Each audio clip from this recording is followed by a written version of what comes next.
Welcome! This is the last section of our course, and in this section we'll be performing real-time events analysis using Spark Streaming technology.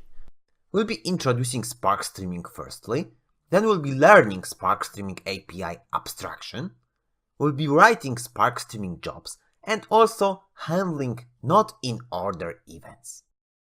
So let's start from introducing Spark Streaming framework.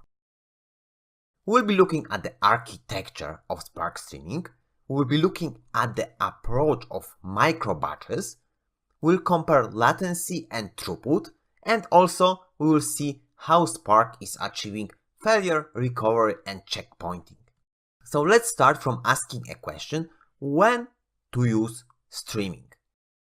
So often you need to perform and make a decision if you want to go to the batch processing or streaming. So if you need to have processing that process events in near real time, so results is available in seconds or even micro milliseconds, then you need to pick up the streaming, because batch approach will not give you such low latency. If you have some use cases that needs to react quickly for your user's behavior, so you need to find out an anomaly or something like this.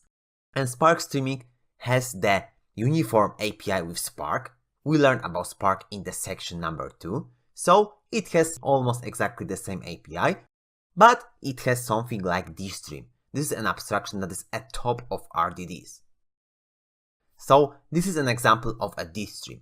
So we can see that we have the original DStream, and DStream has multiple RDDs inside of it. Because this is a micro batch approach, so every RDD is one micro batch. So RDD in time 1 could contain, for example, 10 events, RDD at time 2 could contain 100 events, and so on and so on. Then, when we are applying transformation using Spark Streaming API, usually we are iterating over every RDD inside of a DStream. So in this example, we'll be performing some transformation, and the resulting RDD will be created out of the original, and it will be wrapped into DStream as well. But DStream gives us one class of methods that are not available in RDD. This is the window-based operation, because stream of events needs to operate in a context of time, so we need to be able to window events somehow. We will be looking at the ways of windowing events next. But let's firstly focus on the micro-batch approach. So as we saw in the previous graphic, the data is arriving in batches, and we can configure how long the batch should be. And data that arrive within that batch duration is packed into one RDD that will be physical one RDD return inside of a DStream. So this is the overview of the micro batches approach. So we have some high frequency input data stream. It could be Apache Kafka or other stream. Then Spark Streaming is taking that events and applying batching at top of it. So it packs those events into batches, and then that batches are then proxied to the Spark engine. And inside of the Spark engine, our processing will be created. So we'll be writing code that will be executed inside of that Spark engine. At the end, we will be returning results that also will be in the micro batches, because Spark engine job will take one batch, do some transformations, and then return that batch, but transform it. When we are operating in the context of micro batch, we need to consider trade-off between latency and throughput. As I mentioned, we can set the batch duration, but it has some impact. So if the batch duration is longer, we get higher throughput. But let's look at the example of it.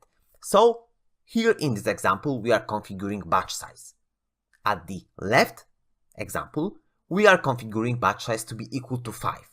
So Spark processing framework will take all events, group them into batch of 5 seconds, and then send it to the transformation, to our processing.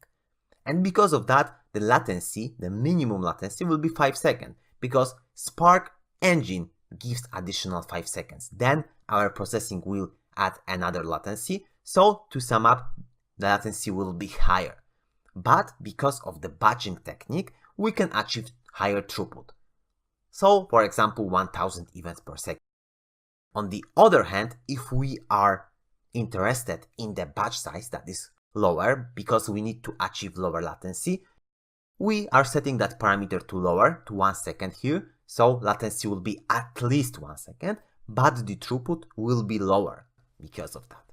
Also, Spark streaming uses checkpointing similarly to the Spark engine. So we are using HDFS as the file system, so we are saving the RDDs to the file system periodically, and then if something goes wrong, our engine can pick up those partial data and try to resume computing from that point. Because of that, the Spark doesn't need to recompute everything from the beginning.